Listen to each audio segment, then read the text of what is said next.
The Viewpoint is live now.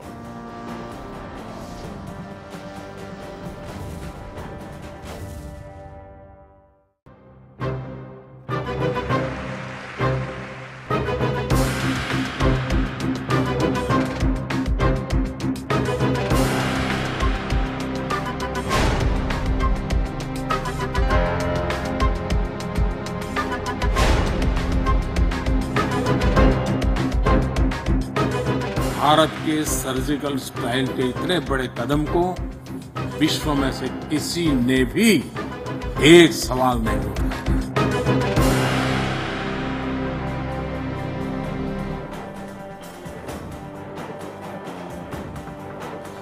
Good evening, namaskar, adab. Guess what, folks?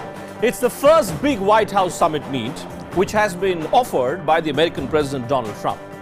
Almost 4 to 5 hours are going to be spent between Narendra Modi and the Don. What are we talking about? What are the big stakes we're looking at? Well, multiple business deals, defense deals, possible strategic cooperation. The whole world in some ways, the critical part of the whole world, the likes of China, Pakistan, countries that matter to India are certainly focused on this meeting which is taking place in the next couple of hours between Donald Trump and Narendra Modi. Of course, the big believers who I describe as the pseudo-intellectuals, the pseudo-nationalists of our fraternity. Of course, they'd like you to believe that everything has already been achieved, but hasn't. Prime Minister Modi has gone to the extent of writing an op-ed piece as well in the Wall Street Journal today, where his focus has been on how the two countries, India and America, have already moved beyond what he describes as hesitation of the past. But has the American viewpoint really changed on the most important Indian concern, that terror state of Pakistan? Let's break that question for you into 4 specific headlines. Headline number 1. We believe that troop friendship is really going to be put to test in 3 hours from now when Narendra Modi meets Donald Trump for the very first time. What is going to happen at this meeting? Will these two world leaders go beyond the usual photo ops that we've seen several times, the handshakes, the smiles, or will there really be something concrete at the end of this meeting between these two individuals? Headline number 2, I pointed out that many countries are looking at this meeting between Narendra Modi and Donald Trump very closely. Pakistan is certainly one of them. It's feeling insecure, it's feeling isolated. Pakistan is already trying to provoke, already trying to ensure that if at all there is any possibility of a concrete outcome, specifically on the question of internal security, then how to sabotage that. What do? Well, the typical villains of the story come out. Syed Salahuddin and Hafiz Saeed's brother-in-law released 2 separate videos on the same day inciting an already tense Kashmir. Question is, can Modi really convince Donald Trump that India's real problem, and frankly the world's real problem today, is the state of Pakistan? How can Donald Trump be convinced on that one? We need to look at that question. Headline number 3, provocation by Iran, coming up as well just ahead of this Modi-Trump meeting. Iran's supreme leader, Ayatollah Khomeini, is saying that the Muslim world should openly support people of Kashmir. So what happens then? Is Narendra Modi going to raise Khomeini's statement with a blatantly anti-Iran Trump? And do bear in mind that India has had a very warm equation with Iran over a prolonged period of time. And then headline number 4, Prime Minister Modi has really mastered this art, the mastery over public communication. On each trip that Prime Minister Modi has undertaken to America, on most of those trips, he's written an edit piece, he's written an op-ed piece. Once again, he's taken to writing in the print media. He's laying out the blueprint of his talks in an editorial in the Wall Street Journal. He says whenever India and the United States work together, it's the world which reaps the benefits. That meeting is going to take place in the next 3 hours, and I can tell you that on CNN News 18, we've got a whole night-long programming session for you. So if you're interested in figuring out just why is this meeting so very important, you need to stay right there. Don't touch that remote, because over the next few hours, we'd be giving you details, we'd be giving you information which will convince you that the only place where you get news and information which matters to you is this list. For instance, let's look at this question, the true friend. Where has this phrase come from? Donald Trump took to Twitter and said his true friend is Narendra Modi, and he used that phrase while he was welcoming the Indian Prime Minister. So let's try and go beyond this statement. Who really is a true friend of whom? And let's look at India first. Well, we all are Indians. We all would like to know who are our real friends and who are all, let's say, friends who claim that they are friends, but they're actually not friends. What's the situation with America? Certainly, we would like to believe that we have friendly equations with America. What's the equation with Afghanistan? It's an all-weather friendship with Afghanistan. With China, we're using the word frosty. Sometimes it can be very warm. Well, for the camera, certainly. Otherwise, it can be very chilly. Certainly with Pakistan, there is no other word to describe India's equation with Pakistan other than use that word, hostility. What about Pakistan? Who are Pakistan's great friends? Well, friendly ties with China. That's certainly one of those. Frosty ties with America, absolutely no doubt about that, despite the fact that Americans have been one of the biggest suppliers of weapons to Pakistan. Hostility with India. If India is hostile with Pakistan, Pakistan has also been equally hostile with India. That's the situation as far as India's immediate neighbors are concerned. With Afghanistan as well, Pakistan believes that it's India which now has the upper edge in Afghanistan.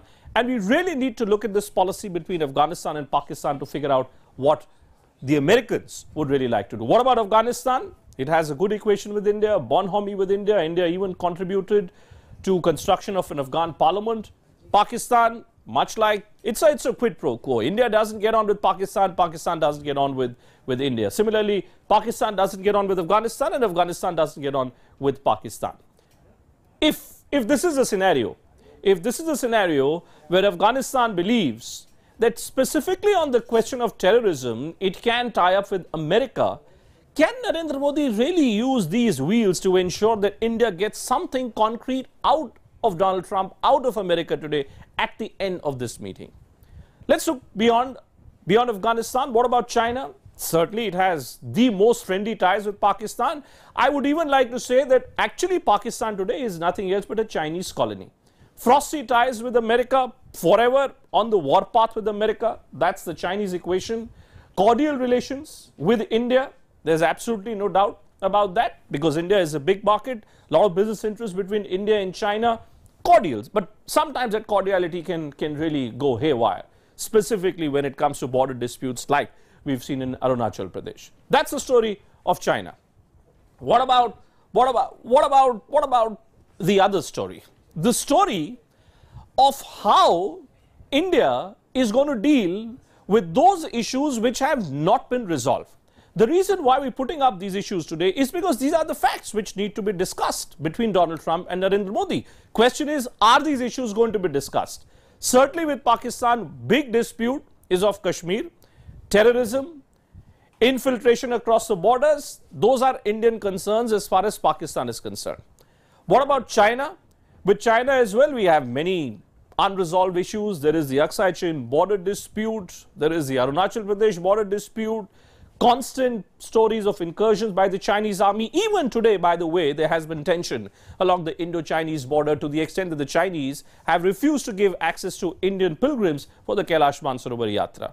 With Bangladesh, we've made an attempt. India has made an attempt on its own to deal with Bangladeshis. But I think that greater American pressure may just end up tilting the scales completely in India's favor. Biggest dispute, of course, is insurgency, trafficking of women, drug trade, supply of counterfeit currencies, growing ISI's footprint. Those are India's concerns as far as Bangladesh is concerned. Is Donald Trump going to be looking at this map closely? If he looks at this map, he'll figure out if he wants India to be a permanent ally, he needs to help India. He needs to ensure that all these issues that we're putting up today are resolved. What about Nepal? That's the other, it may be a small country. And do bear in mind that the first country that Narendra Modi went to in 2014, even before his America trip, was Nepal. And what have we got? Our disputes are still there. Trafficking of women certainly remains a major problem, safe haven for the Pakistani intelligence operatives. The ISI has converted Nepal into some kind of an alternate base of sorts. It remains a conduit for fake currencies. That issue has not been solved as well. So, the million-dollar question is If this is the story of India and India's concerns as far as our immediate neighbors are concerned, what is it? What is it that Donald Trump can really do? Let's try and simply go beyond the obvious. I don't want to focus on the rhetoric on this program, and you all know while I was away on vacation, all of you were asking me, what is it that I think is really going to come out of this big meeting between Narendra Modi and Donald Trump? Well, here's my view. I believe it's a historic opportunity. I'm absolutely convinced about that it is indeed a great opportunity for both India and America. For too long, we witnessed the story of great bonhomie being displayed between these two great democracies, what I call the television version of democracy. But I feel time has now come. It has certainly come, folks, for both countries to move beyond mere words. India is not just an open market for America. India needs a clear-cut positioning from the Americans about Pakistan. The one country which has continued to support unabated terror in India is Pakistan. And if there is one man who can join India in isolating Pakistan, punishing Pakistan, then it's Donald Trump. Will that happen? Will that not happen? That's a big question which you're raising on Viewpoint tonight. Will true friend Donald Trump, can this true friend Donald Trump really isolate terror state of Pakistan?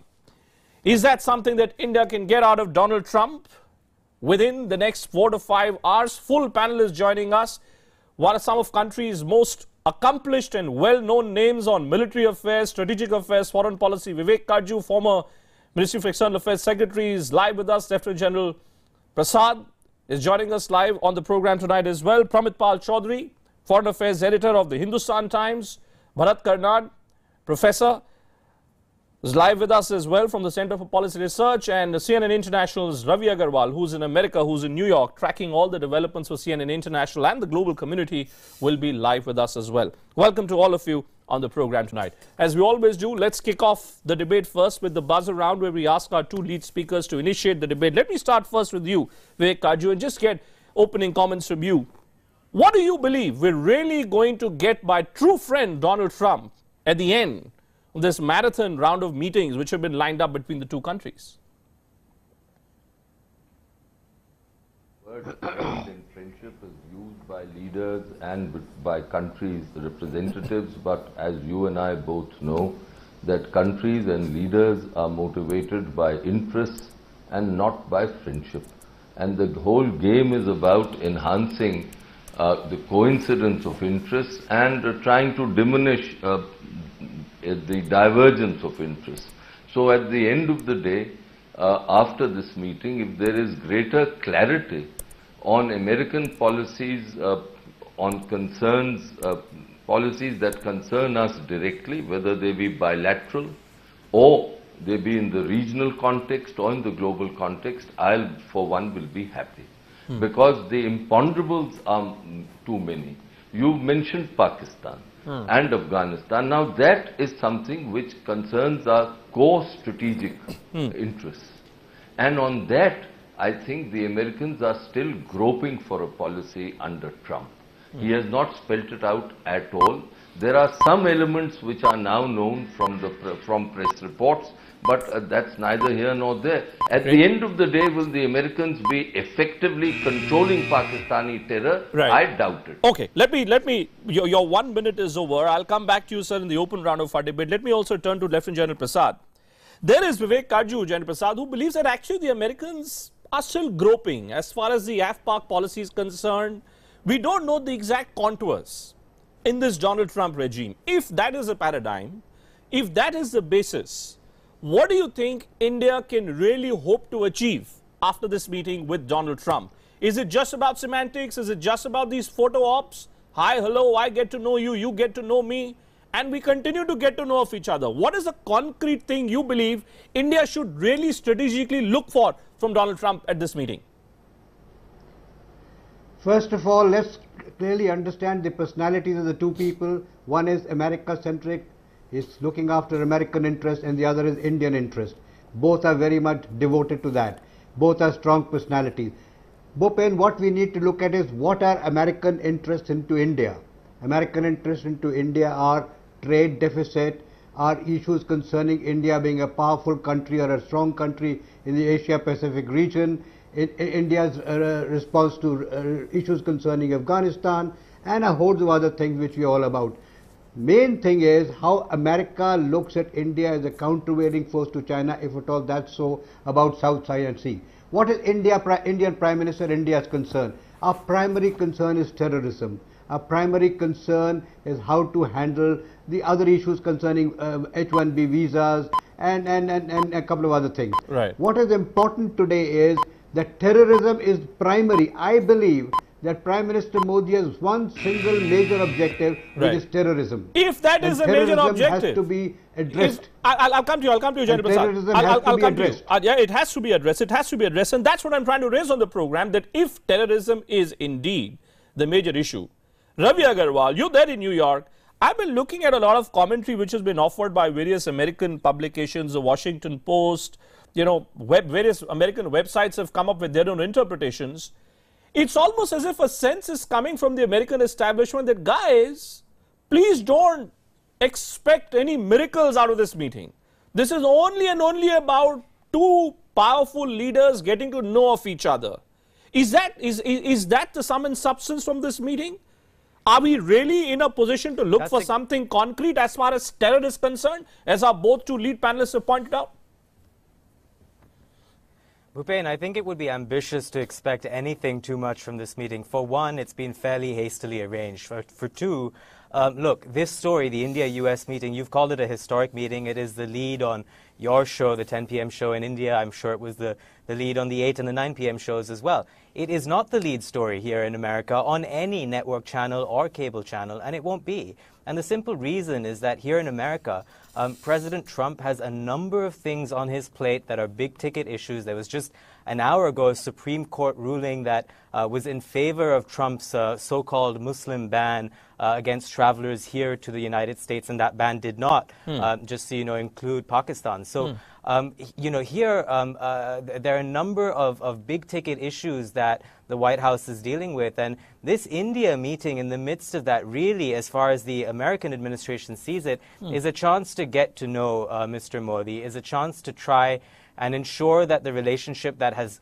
done very well over the last few years gets off on the right foot with this new administration. It's also worth pointing out that Pakistan, as it always does, will loom large in some senses in these discussions, and you may not get the answer you want in India, because one U.S. administration official clearly said that they see India and Pakistan not as a zero-sum game. So what that means is that while India is clearly a major defense partner, they may end up selling the latest drone technology to India, but at the same time, the U.S.-Pakistan relationship is also an important one for this White House.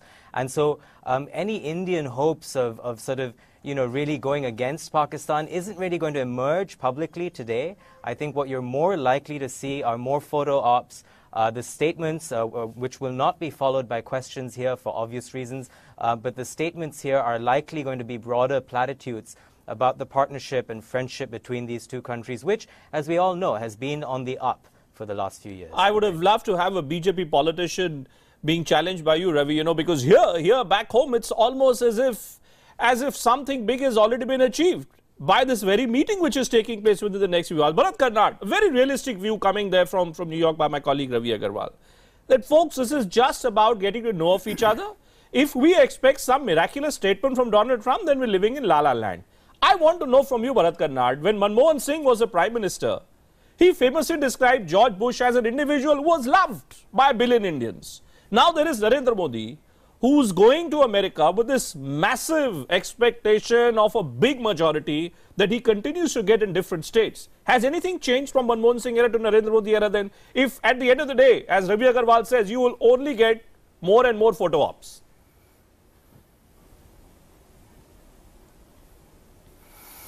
Yeah, I think the problem, is that Mr. Agarwal is right. For the U.S. administration, the government, and Trump himself and his cohort in the Congress and elsewhere, this visit is a distraction. Essentially, it amounts to very little.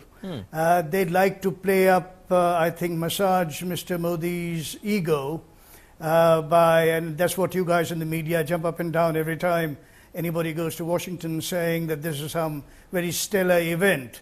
It's nothing of the sort. There have already been 12 other heads of government and state who have already visited with Mr. Trump. The point I think to make is to be a bit realistic about our expectations of the United States. The United States has its own vested interests in the region. They do not converge with India's in many respects. There might be some overlap here and there, but in very central core sense, there is no interest or convergence. Now, that said, how do you go forward? You start out by, as is being said, having a rapport between the two main actors. The thing is, here you have two who are very similar, but also very different. Similar in the obvious sense, they're all social media savvy, very popular, very powerful, and so on and so forth. But also, they're very different in that Mr. Trump is an extremely shallow intellectual. I mean, you can't call him an intellectual, he's not. He's an extremely shallow man who can barely get beyond slogans.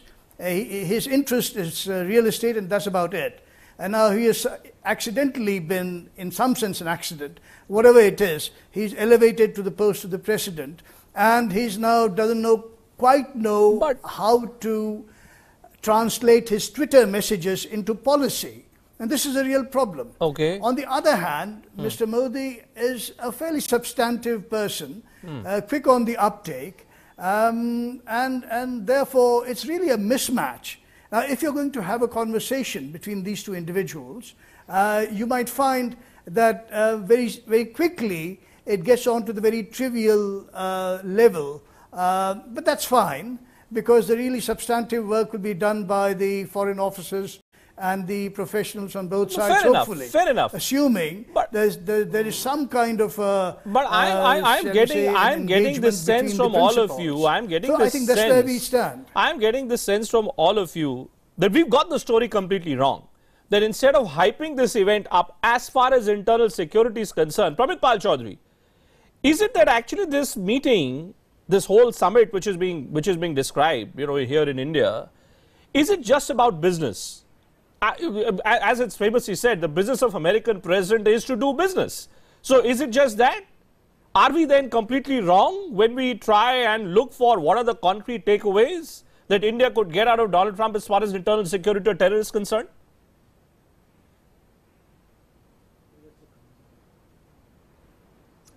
No, I would disagree. I don't think business is the core of this meeting at all. My understanding and my conversations with government officials, Modi in his meeting with Trump will be pushing two key issues, and both of them are very strategic. One of them is the question of the maritime challenge faced by the India and the United States together from China. And the second part will be, as you mentioned, will be terrorism, in which, of course, India will try to refocus that terrorism concern on Pakistan. So those will be actually, as far as I understand it, at the top of the agenda as far as the Indian side is concerned. The question of Afghanistan and Pakistan, the Indian side has met already over the past 3 or 4 months almost every single person of consequence in the Trump administration. This includes Secretary of Defense, Secretary of State, the National Security Advisor, even the son-in-law Jared Kushner, and the chief strategist and ideologue Steve Bannon. And the Indian side has come back and said that, as far as we can say, they're all very positive about India.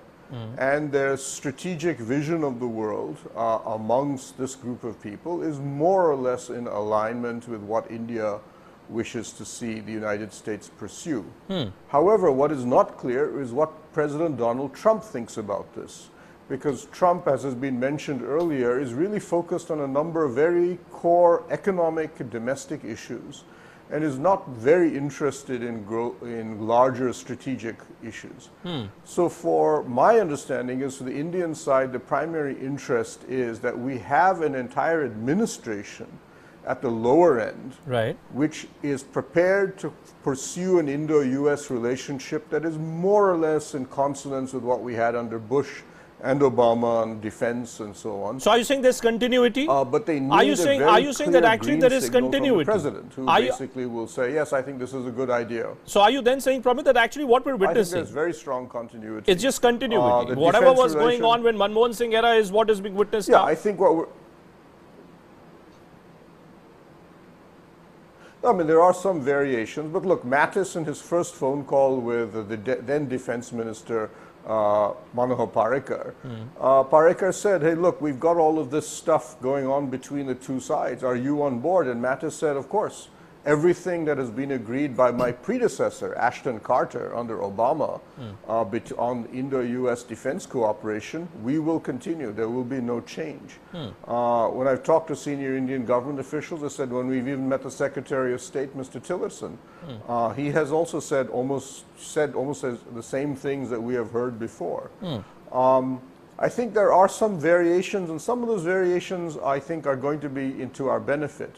For example, in Afghanistan, what has Trump done? Trump has basically said, I want America to get out of Afghanistan, which sounds like Obama. But he's also turned around and said, but I'm actually not interested in the micro details. I don't understand this stuff. So I've appointed Mr. Mattis, General Mattis, my Pentagon chief, and I'm letting him decide the Afghan policy. He's a general, he's a Pentagon chief, I'm handing it to him. And Mattis, being a man who served in Afghanistan, as a soldier, has said it very clearly. I'm going to increase the U.S. troop presence in Afghanistan, and I'm going to fight the Taliban because I don't believe the Taliban will negotiate with the Kabul government as long as they are feel that they are in a position of military strength. And so he's actually begun a process of actually increasing the American military presence to fight the Pakistan-backed Taliban in Afghanistan, which is something that India would have absolutely no problem with. But Vivek Karju wants to come in. It appears, so Mr. on that Karju. front, we're actually seeing a certain convergence. Okay, but I can see lots of fans coming up. First Vivek Karju, then to you, General Prasad. Vivek, the point being made here is that actually Donald Trump may not be in a position in which he can give India what India wants right away. I would like to believe that India would like a firm commitment from Americans that we are with India when it comes to taking on Pakistan. Is that a possibility at all? Or am I daydreaming? No. No, it is not a possibility. Yes, the Americans have agreed to increase troop levels, but the numbers that I have read about are 3,000 to 5,000. That will be more or less a holding operation. It will not turn the tide against the Taliban. In any case, the Americans know that as long as the sanctuaries are there in Pakistan, the effective action which will finish the Taliban cannot be taken. And the Americans are not interested under Trump to go into Pakistan, put boots on the ground to finish that. Nothing else will accomplish. So therefore, what are they going back to? They are going back to the same old policy, American policy of seeing that the Taliban under Pakistani pressure come to the negotiating table with the national unity government of Ashraf Ghani and Abdullah, and the Taliban are showing no interest. So therefore, for us to hope that the Americans will take effective action against Pakistan to ensure that Pakistani terror, cross-border terror in Afghanistan and against us will cease, will simply not happen. So not going to happen. So irrespective yes, of the bilateral spin. issues, one last sentence. Yes, sir. Yes, sir. Bilateral issues on defense cooperation between India and the US will continue and perhaps be enhanced under Trump. But that's fine. But I'm looking for specific issues. That's the point. That's the point, Mr. Karju. I'll come to you, General Prasad. I'm coming to you. I'm coming to you, General Prasad. I just want to add to what Vivek Karju is saying.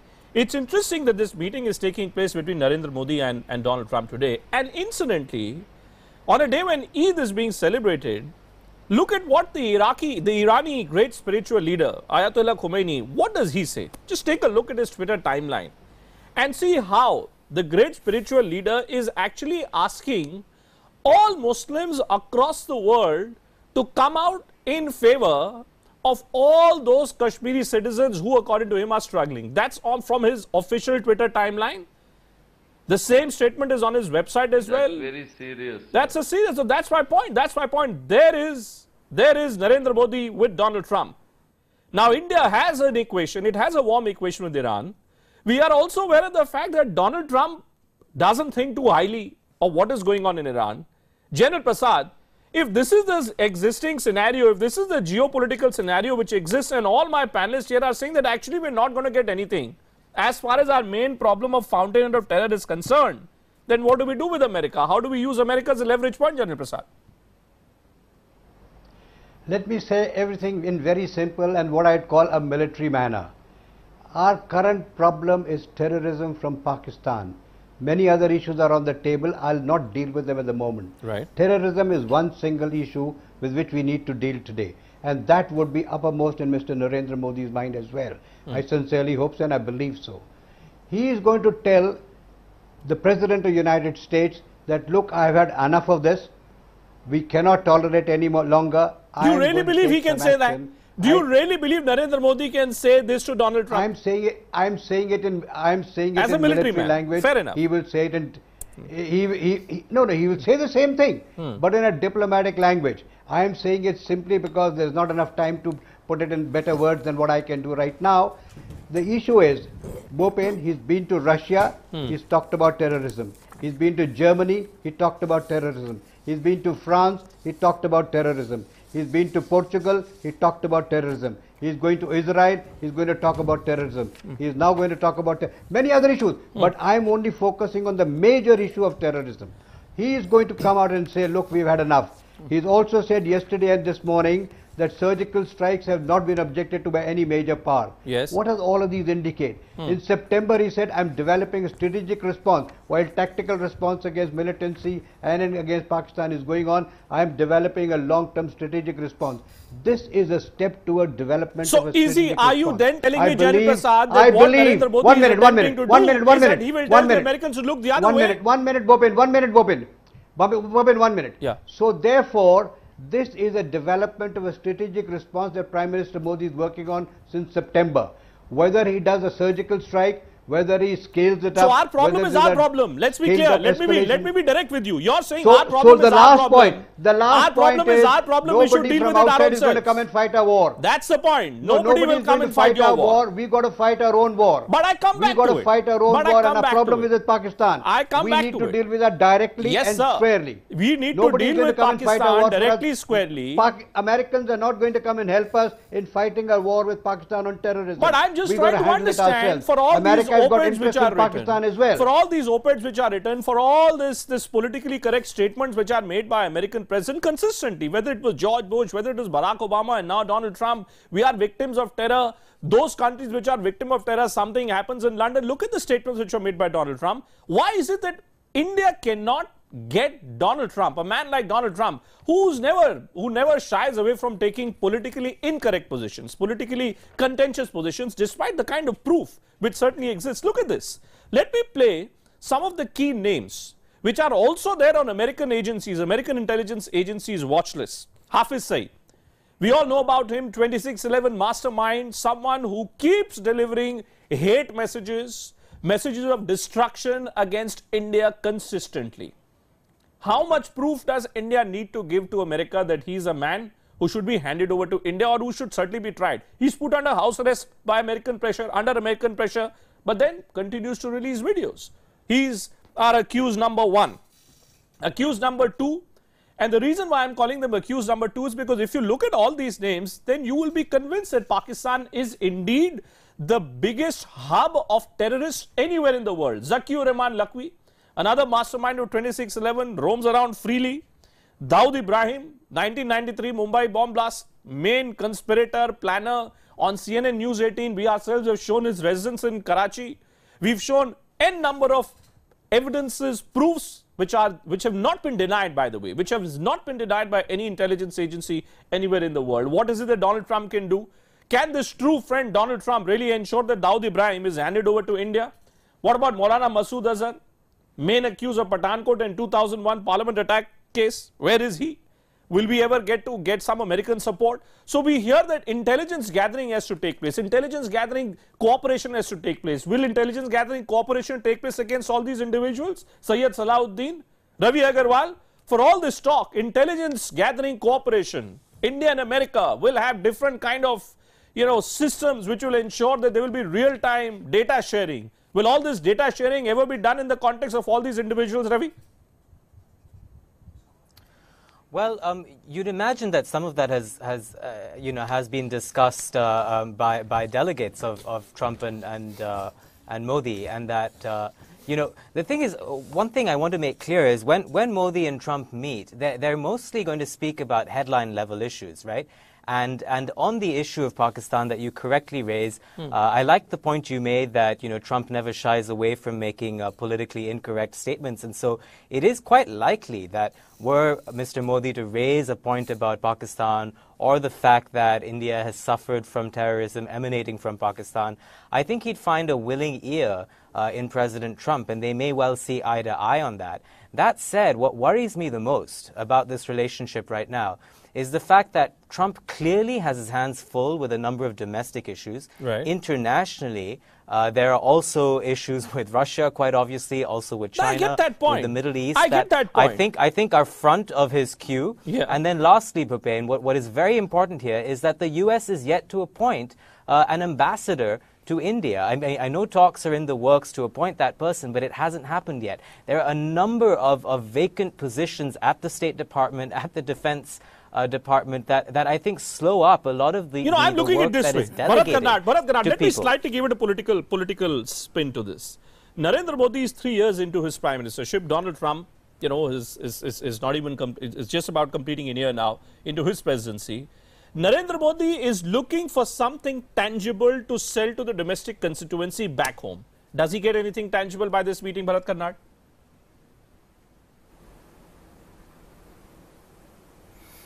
Look, I don't know what you mean by tangible. I think he has this meeting with Trump that will be ballyhooed as some kind of mini spectacular or something by the government and the party. The point, I think, is that we ought to begin to stop complaining and going and looking at the United States as some kind of a solution provider, the terrorism solution provider. We can't run to Washington every time there's an attack. Now, if you want to do something about it, do it. You have means, but you don't do it. You want to deal with Hafiz Saeed, you deal with it. You have the intelligence agencies, you can do all kinds of things to solve your problems.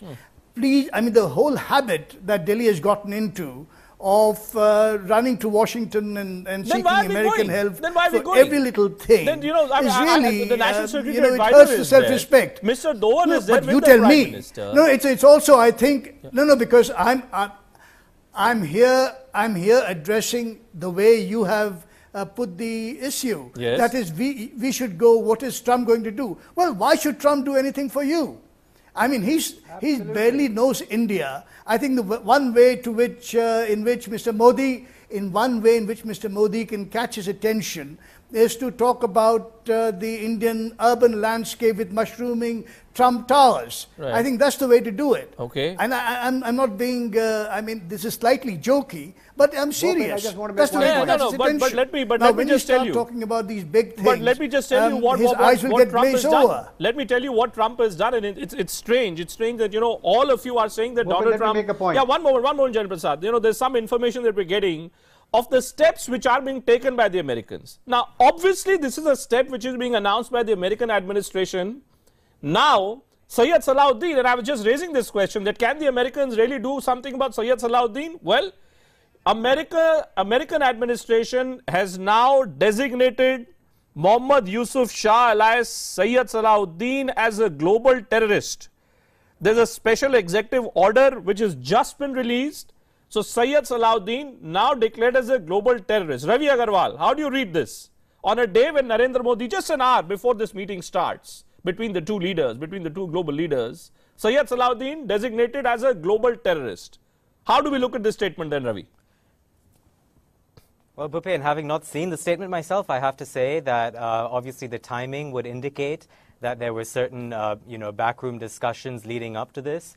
One would imagine that, the Indian side, which has been in talks with the American side for weeks now, would have had some sort of say in this, or at least a consultation involved in this. So clearly, this is, given the way that you're presenting this news, it will clearly be seen as a mini victory or an early mini victory. Well, that's why I was saying that Narendra Modi requires reverse engineering from there. Prime Minister Modi requires something. He requires something. In fact, Prime Minister Modi just a short while back, he met Rex Tillerson. Is this, Pramit, you were saying that there has been a lot of back and forth between the two sides. This decision which is being taken by the Americans, there are two ways to look at it. One is that this is the maximum that America can do. Yes, I agree with the rest, with Jayendra Prasad and Bharat Karnat, that we've got into this habit of running to the Americans. But the truth is that at the end of the day, it's only steps like these which should be taken by the Americans, which will convince the global community that India has a genuine case against Pakistan. In fact, this is the exact statement. The Department of State has designated Mohammad Yusuf Shah alias Sayyid Salahuddin as a specially designated global terrorist under Section 1B of Executive Order. In fact, there is a press conference which is taking place right now. Let's just straight away go to that press conference and get some more details. Mentioning more or less the same thing. The desire of both the sides, as I said, to strengthen the India-US partnership in strategic areas as well as in the area of economic cooperation was mentioned by Secretary Tillerson, and Prime Minister welcomed it and of course endorsed it. He conveyed the Indian desire also, India's desire also to walk side by side with the United States for consolidating this partnership, which is very valuable and has global implications. Prime Minister actually put the India-US partnership in the context of the global situation, the changing global situation, and he said that the world is very keenly looking at both India and United States and their partnership, which has, as you are aware, been described as the defining partnership of this century, partnership between two largest democracies of this world. And there was a general discussion on the global situation, the situation in Asia, situation in Indo-Pacific, in Asia-Pacific, elsewhere, and Prime Minister conveyed the fulcrum of India's foreign policy is to have good relations with all the countries, in particularly with our neighbors. And he mentioned, which he has mentioned earlier also, that we wish all our neighbors, all the countries around us to grow just as India is growing, and share our prosperity, share our experience with everyone, which we have said earlier also, that Sabka Saath, Sabka Vikas for this government is not merely only for India, but for the rest of the world. There was, of course, a strong focus on terrorism and cooperation in counter-terrorism. As I mentioned, specific details are normally not touched upon in such meetings, but it was very clear that given the challenges that the two countries have faced and continue to face, and the rest of the world and the rest of humanity also faces from this global menace of terrorism, the discussions in the courtesy call by Secretary Tillerson on the Prime Minister touched upon how the two sides have cooperated in countering terrorism, and where the broad direction in which they can develop this cooperation further. As far as the meeting of, or rather the call on by Secretary Mattis on the Prime Minister is concerned, Secretary Mattis began by referring to the Prime Minister's op-ed piece, which you would have all seen in today's Wall Street Journal. And he recalled that the Prime Minister has referred in that op-ed about no need for any hesitation in seizing the moment, seizing the opportunity which has presented itself before both the countries to consolidate, strengthen, deepen and expand this partnership, building upon the strong structure that we already have and take it on an upward trajectory. Again, broadly speaking, there was discussion about the situation in Indo-Pacific, the situation in Asia-Pacific, and it was mentioned in the conversation that as the two largest democracies, both India and United States believe in respect for international law and rule-based order and freedom of navigation, air, and uninterrupted communication. So these were the broad parameters. Of course, again, with Secretary Mattis, given his responsibilities, and of course the current responsibility which he has been given in addition of Afghanistan, the evolving policy there. There was discussion on counter-terrorism, cooperation in counter-terrorism again. In fact, first because Secretary Mattis's meeting was the first. And there was discussion also on the situation in Afghanistan, and the conversation briefly touched upon how the situation can evolve and what the two countries can do together. In this context, Secretary Mattis conveyed appreciation for India's role, and in the context of the evaluation that is currently underway in the United States for the policy that will evolve here in the context of the situation in Afghanistan, both sides decided, or rather mentioned, that they would remain in touch. They will consult and cooperate. There is need to cooperate and focus on the security situation in Afghanistan as well as rebuilding Afghanistan. So this is the broad theme of both the subjects, both the meetings, and I would request Mr. Mahavar to fill in something which I may have left, specifically on the strategic partnership. Monu, if you could add, and then we can take a few questions. Thanks. I think, Gopal, you have very well covered the discussion in these meetings. Our strategic partnership with the US is multifaceted, multidimensional, and there would be a detailed discussion on all aspects of our strategic partnership later in the day. In these two meetings, there was a strong desire conveyed to us of the new administration to build upon the progress achieved so far, and specifically in strategic areas of defense cooperation, counterterrorism, cooperation in the Indian Ocean region, as well as on in the area of economy, science and technology. There is in general a strong desire to further develop our relations, which was reaffirmed in these meetings. Okay. Thank you very much, Monu. Now we can take a few questions. Please identify yourself and your organization. Smita. Smita Sharma, representing NewsX here. Syed Salahuddin, there's just been a notification from the US State Department which designates Syed Salahuddin as a global terrorist. First, of course, your reaction to this, how you're looking at this development, and B, in the past also, while terror groups and operatives have been listed in these lists, at the end of the day, how much of a pressure can Washington, D.C. really leverage upon the countries that continue to host these terrorists? What is India's expectation along those lines?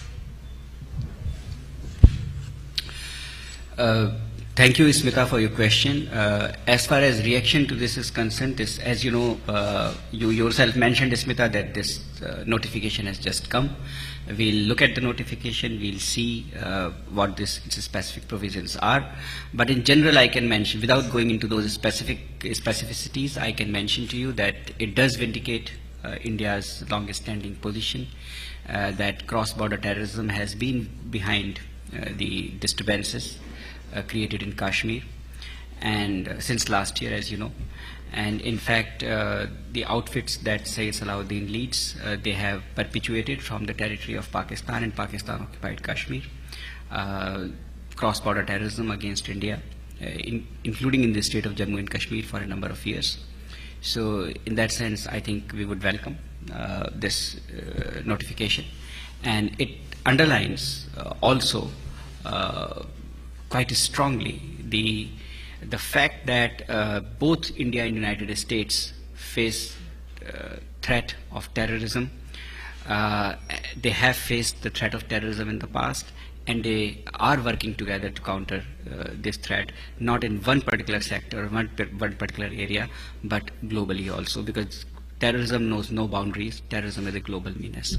As to the past and what has happened and what can be done, how the pressure can be brought about, as I mentioned to you, we are briefing to you on the discussions that were held yesterday, rather the courtesy calls which took place, not yesterday, I'm sorry, this morning, this forenoon. Let us await the discussions between the two leaders, which are to take place in the afternoon, and you would obviously have an ample opportunity for a more detailed and in-depth briefing once those discussions are over. Yeah. Seema Siroi, Economic Times. Mr. Bagli, could you tell us a little bit more about the policy review of the United States on Afghanistan? If Defense Secretary Mattis gave any indication about policy changes, and if he even remotely requested any help from India? Seema, thank you for asking this question. Basically, as you know, as I have mentioned, I think by now about 6-7 times, that these were courtesy meetings. They are not the occasions for detailed discussions. And in addition, if you have to ask about the US position of the review, then perhaps you would have to ask the US authorities and not me. So I would just say that we all know that this exercise is underway, and what Secretary Mattis mentioned was appreciation of India's role, constructive role in Afghanistan. And it was quite clear, and both sides, obviously, both Secretary Mattis as well as Prime Minister mentioned that the two sides, in the interest of Afghanistan, in the interest of regional peace and stability, will remain in touch, should remain in touch and consult closely each other. Let us await the discussions between the two leaders in the afternoon.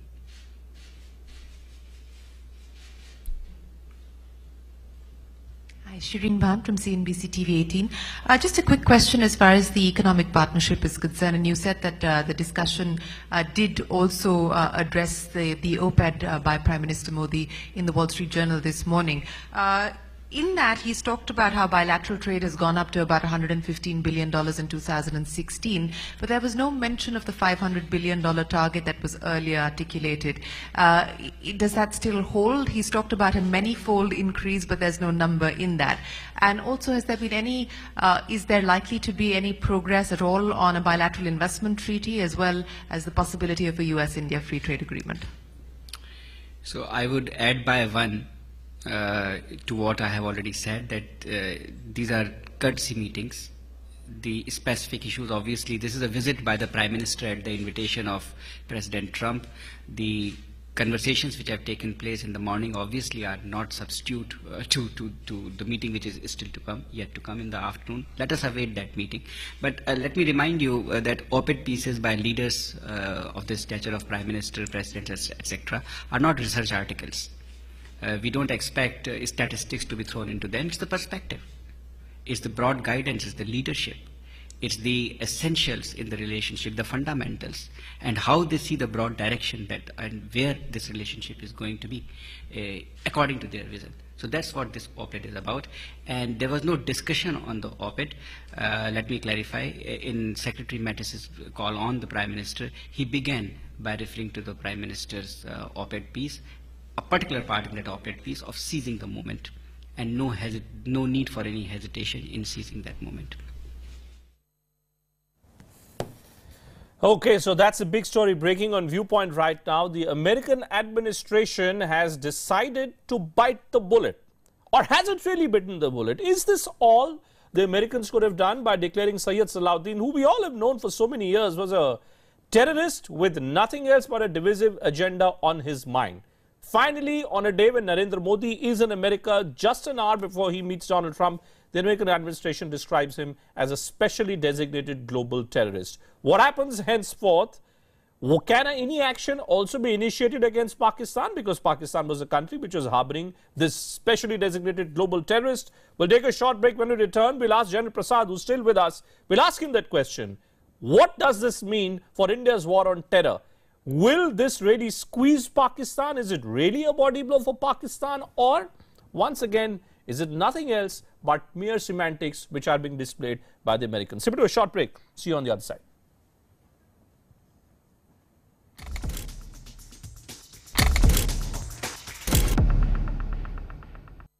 How are you doing in New York? We are going to become even better friends. Indeed, true friends was a phrase which was used by Donald Trump to welcome Narendra Modi, and it appears that Donald Trump now is laying out some kind of a roadmap to convince the world that he is really serious about honoring the commitment that any true friend would do. What is true friendship all about? It's about looking at the needs. It's about trying to cater to the demands which are being made by a true friend. The demand that was made by India, the demand that has been made consistently by India for many, many years, is for America to be with India when it comes to India's battle against Pakistan on that vexed issue of terror. Once again, there is some evidence that we're getting now that Americans may be tilting slightly towards India in India's battle against Pakistan. Just hours to go for that Modi-Trump meet, a big body blow of sorts being delivered against Pakistan by the Americans. Hizbul chief Syed Salahuddin is being designated as a global terrorist by the US State Department. This comes on a day when the Hizbul Mujahideen had released a new propaganda video where Salahuddin called Burhan Wani a martyr and asked the audience to spread Wani's terror propaganda. The crackdown comes minutes after Prime Minister Modi met US Defense Secretary and the Secretary of State.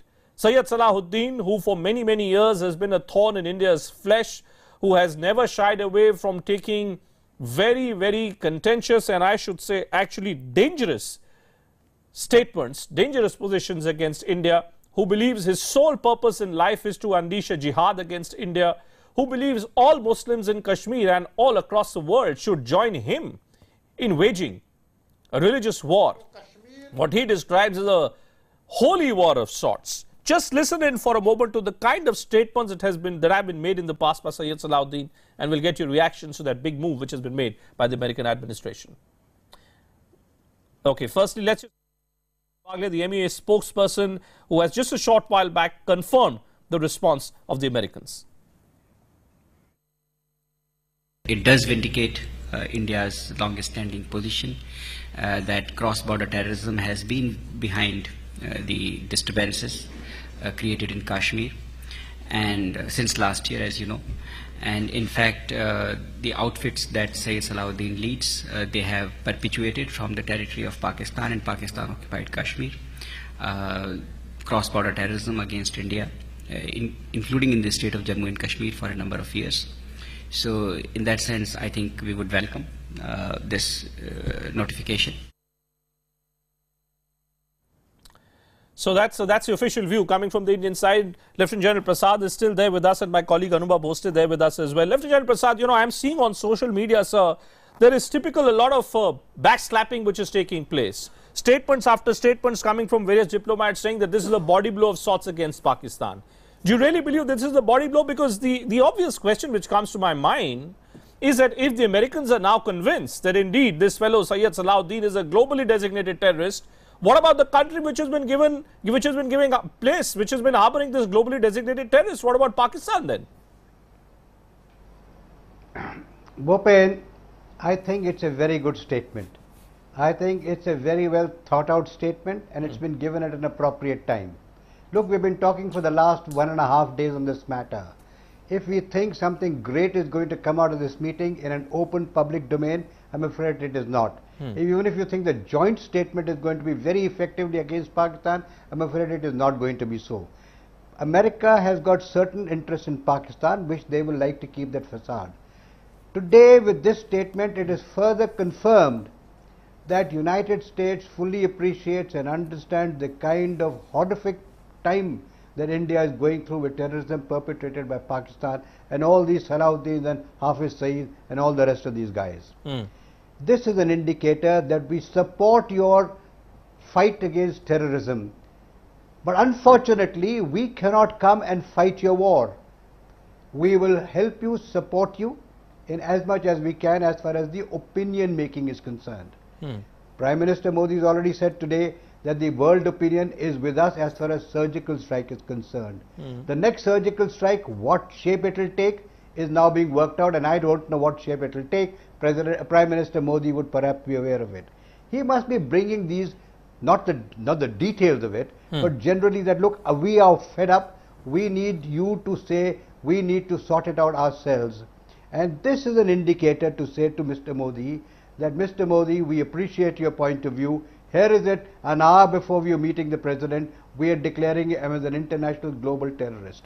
So it is a very clear indication to say that go ahead and do what you need to do, build your capacities, build your plans, do what you think you need to do it the way you want to do it. But don't ask me to come and help you in physically conducting this battle against terrorism. But it's your battle, you've got to fight it yourself. Okay. But it's the same thing which happened in Mrs. Indira Gandhi's time when he fought Bangladesh in 71. Correct. Or rather liberated Bangladesh in 71. Correct. We went around the entire globe meeting these heads of state. Exactly the same thing is happening right now.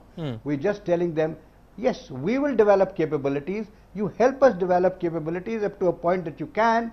You give us F-16s, you give us drones, we look after the South China Sea, we will do whatever we need to do with F-16s, we have some other drones, etc., etc., etc., with details are known to you and me and to whoever needs to know.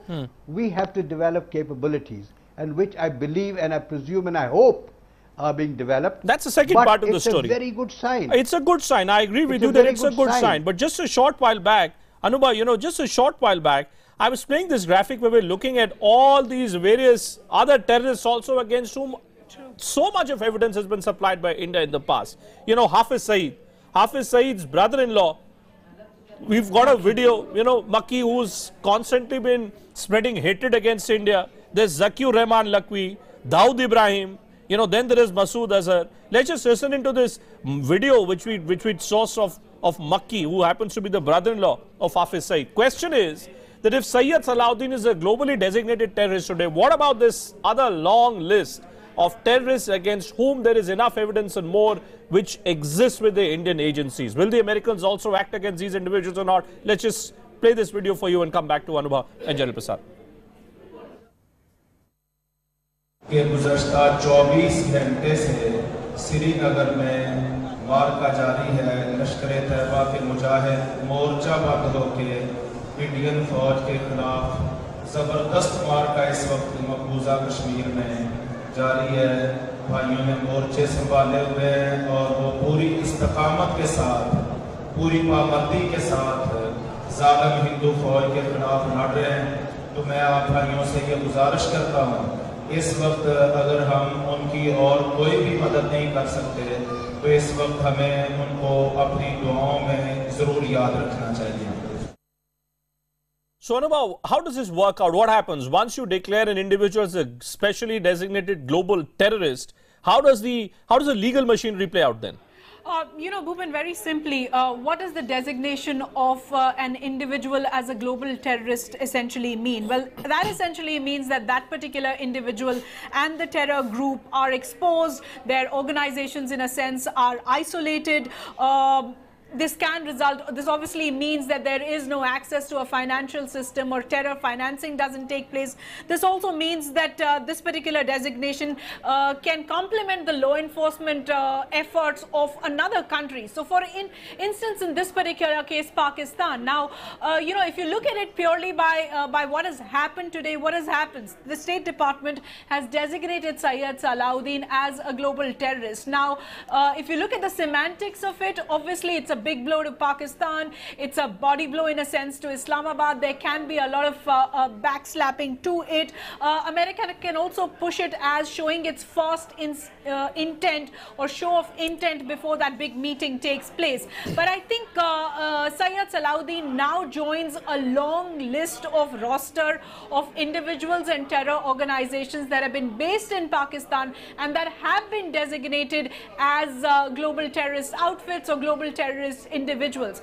Very simply, it puts Pakistan up for scrutiny. It puts Pakistan up for scrutiny in terms of whether it is adhering to its global commitments and not allowing some of these groups to operate that are focused towards India, that are operating terror in India. Now, this particular statement that's come in from the State Department very crucially talks about Salahuddin and how he in September 2016 had vowed to block any peaceful resolution of the Kashmir conflict. He had threatened to train more Kashmir suicide bombers and had vowed to turn the Kashmir Valley into a graveyard, quote unquote, of Indian forces.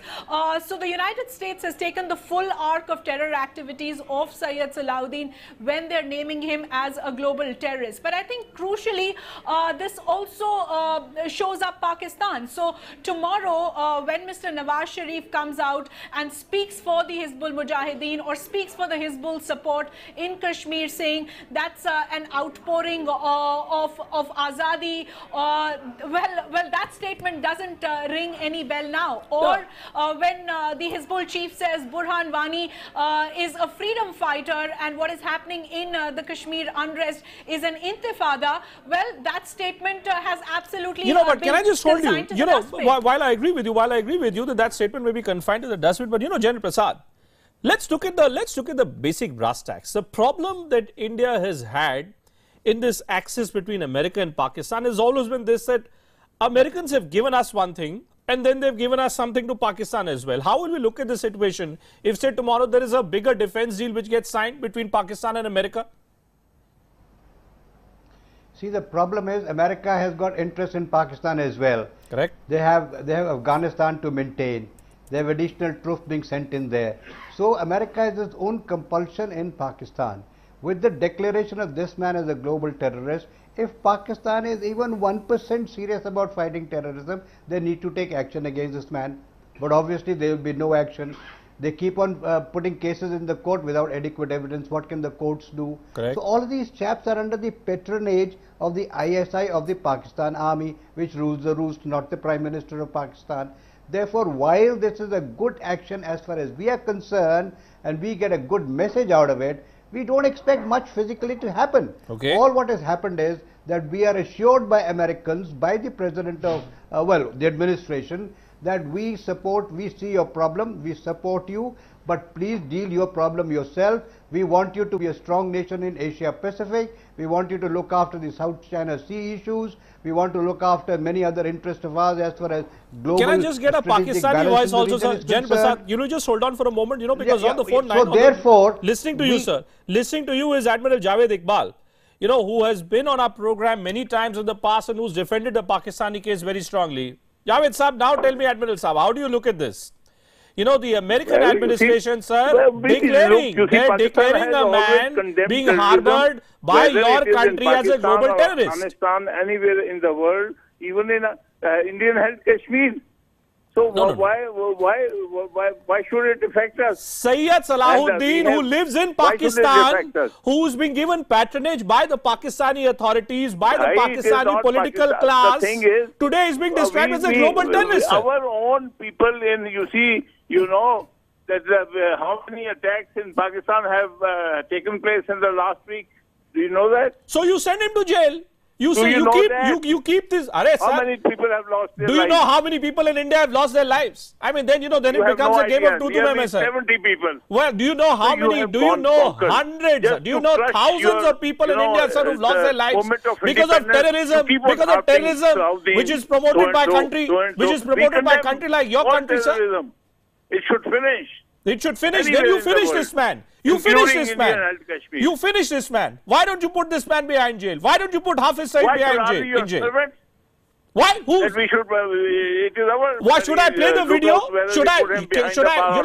Javed Iqbal sir, Admiral sir, I can play the video. I can play the video of the brother-in-law. What our government, our people decide. Brother-in-law of Hafiz Saeed on Pakistani territory, on Pakistani land, openly declares jihad against India. Openly threatens India. Why don't you give independence to Indian Kashmiris? Why don't you put this man in jail? Why are you blinding? Are you justifying? With the pellet gun? Don't you think, Javed Saab? You're a Fauji. You're a Fauji. So think of yourself like a Fauji And I appeal to you today, I appeal to you, sir, for a moment, just think of it this way. Look at the loss of 2 human lives. Don't you think that maybe someone in Pakistan... Sir, we look at ourselves. No, we look at ourselves. Why don't you? Why is it so difficult? You see terrorism in Sir, why is it so difficult, Admiral Iqbal, for any individual in Pakistan to condone what goes on in Pakistan? Why is it so difficult? How much proof do you all need? How much proof do you all require? Please tell me, sir.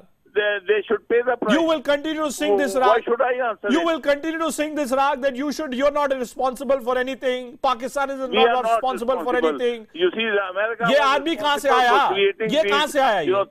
Where has this Salahuddin come from? Please tell me. We are very happy. Where has this Sayyid Salahuddin come from? Taken by you. Javed Saab, where has this Sayyid Salahuddin come from? Please tell me. Has he come from Pakistan or not? Does he live in Pakistan or not? Do you deny this? Yadev hasn't come from India. Oh.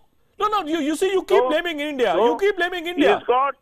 He's a terrorist. General Prasad, you see, General Prasad. So are we asking you that you take Isn't that what you were saying, General Prasad? That, we can think what we want to think. The whole world can be convinced of Indian position, but the likes of Javed Iqbal, the likes of all Pakistani defense analysts, Pakistani army majors, Pakistani navy, military, everyone, they will forever live in this illusion.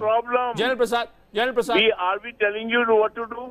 Hold on, I'm not telling you what to do. I'm telling the Americans are telling you. Well, we've been telling you for a long time. You are sending terrorists. We've been telling you for a long time, Iqbal Saab, when you refuse to listen to us. The Americans are also telling you. I don't know, you listen or you've gone deaf. Maybe I say the Pakistani political class has gone deaf. I think Pakistani political class is blind. It's gone deaf. It refuses to see the writing on the wall. General Prasad, isn't this a real problem in Pakistan? Well, writing on the wall or no wall? Absolutely. This is Bhupendra, Admiral, 1 minute. Admiral, 1 minute. Iqbal Saab, 1 moment. Iqbal Saab, 1 moment. अरे आप डूब रहे हैं. Problem तो यही है. आप डूबना चाहते हैं. आप कहते हैं भारत को भी ले डूबो.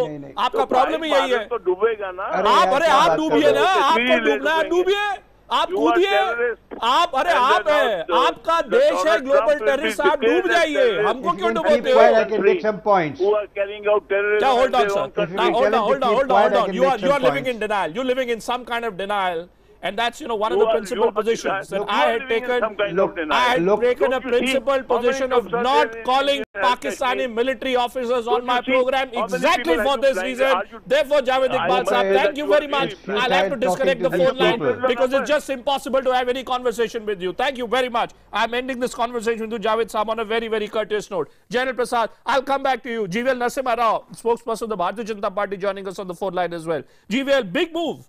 Just an hour before this meeting between Narendra Modi and Donald Trump, Hizbul boss designated as a global terrorist, a specially designated global chief of terror. You've just seen the statements being made by Javed Iqbal, Pakistani admiral, who continues to live in denial. Therefore, I ask you, now that the Americans have done this, what is the next step? Is there a next step that India has? Bhupendra, I think this itself is a significant move. There is a commonality, there is a convergence of interest as far as Pakistani originating terrorism is concerned between the US and India. And I think this is a significant move coming after the manner in which Nawaz Sharif was actually humiliated in Saudi Arabia. I think when President Donald Trump visited Saudi Arabia to participate in a Arab Islamic America summit, I think Pakistan was completely ignored and was identified more as a terror originating country, epicenter of terror, rather than a victim of terror, as many past presidents of the US have actually claimed Pakistan to be. So to that extent, I think this is yet another very positive move that we have seen from Trump administration. And now possibly Pakistan has the dubious distinction of housing so Pakistan all is the being world's exposed.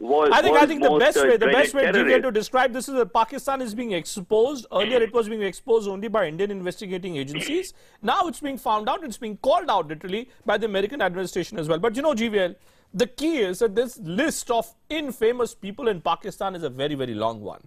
Hafiz Saeed, Zakir Rahman Lakwi, Dawood Ibrahim, Masood Azhar. Now there are relatives also of all these terrorists. Hafiz Saeed's brother-in-law, Makki, is openly, issuing all kinds of threats. Is this just the beginning? Will there be pressure which will be put by the Indian administration now on the American side to declare more of these individuals as specially designated global terrorists? No, Bhupendra, I think certainly this process is completely, because as you rightly said, there are many more other terrorists that need to be brought on to this list. But it's important that we, particularly someone who is the commander of Hizbul Mujahideen and the manner in which Burhan Wani, also a member of the same dreaded terror groups, the kind of attempts that were made to present him as a hero in Kashmir. Today, the significance of calling out or naming Salahuddin as a global terrorist is an important thing, because it takes away this this moral cover that Pakistan had been trying to give to these terrorists in Kashmir. So I think to that extent it's very, very significant. Right. All the activities that are ongoing in Kashmir actually have acquired a terror dimension with this one move by U.S. state administration. And I'm so embarrassed. I hate to get into this, but GVL, I'm really feeling embarrassed when I'm looking at the tweet which has been put by Randeep Singh Surjewala, who happens to be the chief spokesperson of the Congress. And GVL, what he's doing? He's calling it reality versus rhetoric. As Prime Minister pats his muscular policy in US, China stops Mansoor Yatra troops intrude into Sikkim. This is the shallowness of the Congress party, that even on a day like this, when indeed a big victory has been scored by the Indian side, on a day when the Indian Prime Minister is in America, this is what the Congress comes up with. Can we ever expect some kind of a consensus within the political class, at least in a fight on terror, GVL? Can that be achieved? No, but I think I think I must also equally express my shock to say that unlike in the past, I think in the last year or 2 years, we have seen a sort of a desperate attempt by political parties in India offering some kind of a moral cover for the Pakistani administration and the military establishment, which has always tried to really stoke trouble in our borders. Right. We've seen how our own army chief had been attacked by parties like the Congress and CPIM at a time when Pakistan was actually feeling the pinch of the attacks from the Indian security forces. Right. And their successful attempts at rebuffing infiltration attempts I into our just hope, territory. GVL, that this is the Unfortunately, first step. I just hope that this is the first step which has been taken by the American side to ensure that Pakistan is brought to book. Our real problem is with Pakistan, and we must continue to raise that question. Jeevan Narasimha Rao, thank you so much for joining us here on Viewpoint. Deputy General Prasad, final word to you, sir. We've seen the Congress, we're seeing the BJP, we're looking at the response coming from the Pakistani side as well. I don't think that despite this American statement, this declaration of intent, the ground rules, the ground reality, sir, is not going to change. Therefore, I ask you as a final parting shot, what is that one thing you believe India needs to do to ensure that ground rules, they could change, sir? Look, any number of terrorists who are well known across the globe, and we can go on declaring them, and the Americans and the rest of the world, to say they're global terrorists is not going to solve our problem, because they're all living under patronage of the ISI and the Pakistan army. The civil government can do nothing about it. So we have to sort these people out ourselves. Right. We have to develop capabilities. All what Prime Minister Modi is trying to do over the last couple of months and last couple of weeks is to get the world opinion with us to say, we are suffering, please see our sufferings, we are going to do something, don't make a noise at that time. Right. We will accomplish our task. We need to punish the people. We tried to do a surgical strike, it was not effective enough. We will now take a next step. We'll escalate it to punish the people who are perpetrating terrorism in India, which is precisely the Pakistan army. Right. And how we're going to punish Pakistan army is something that we'll wait and watch how Prime Minister Modi works. But one thing is very clear, that the world is now supporting us. We have nothing to fear from global powers to interfere in our local business of sorting out with terrorism in Pakistan. whether we do it in line of control, in A manner, B manner or a C manner, what level of escalation it takes place is something that the government of India has to handle on its own, but we have global support. That's the best way to describe the situation across the world. And this is a very good indicator to the entire universe. So good indicator to the entire universe that we have support from major chunks of the world, majority of the world. We certainly seem to be getting support from America, at least as far as our fight against Pakistan is concerned, because the American administration now has declared Sayyid Salahuddin as a global terrorist, a specially designated global terrorist. I just hope that the whole list from Hafiz Saeed to Zakiur Rahman Lakhvi to Dawood Ibrahim to everyone else in Pakistan who is on Pakistani territory are all given the same kind of treatment. Lieutenant General Prasad, thank you so much for staying with us this very, very momentous evening when several critical decisions are being taken or are about to be taken by the American side. But this special programming will continue right through this evening tonight, right through the night, in fact, all the way till the wee hours of the morning and even in the first half of the day tomorrow, because it's a big day. This terror statement which you have seen, which has emanated from America, is just one part of the story. There are various business deals which are on the table as well. There is a joint statement which will be made between the Indian and American side. What will be the contours of that joint statement? We'll focus on that as well. For the moment, thank you so much for watching. How are you doing in New York? We are going to become even better friends.